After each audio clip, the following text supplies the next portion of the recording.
دمی روزا یک کسی زنگ زده بود، در تلفن گپا تبادله شد، گفت ما کدام را بریم مولوی صاحب؟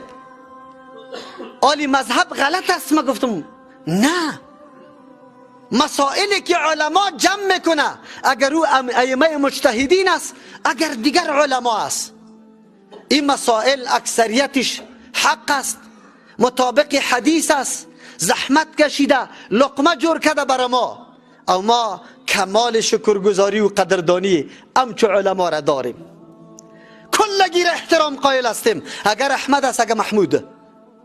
خو لیکن عقیده ما است که غیر از پیغمبر صلی الله علیه و سلم دیگه هر قدر علمایی که است معصوم نیستن، قولشان هم خطا میشه و هم صواب می باشه.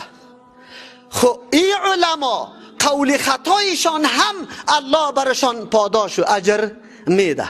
چرا؟ به خاطری که به قصد قول خطا را بر ما نه آورده، دیدیش رسیدن حدیث بری از او معلوماتش امو قدر بود.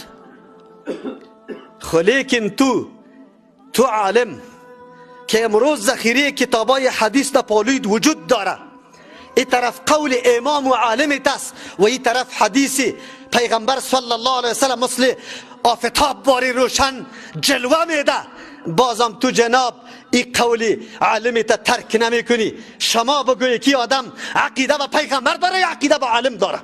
عقیده به عالم داره.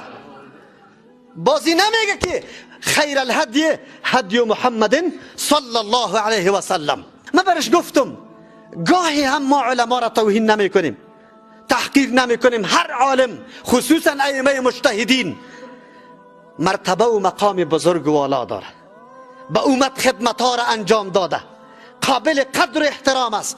خو هر سخنش که موافق دستور و گفتار پیغمبر صلی الله علیه وسلم ثابت شد، علی الرأس والعین قابل قبول است و این قبول کردن به نام اتباع یاد میکنه.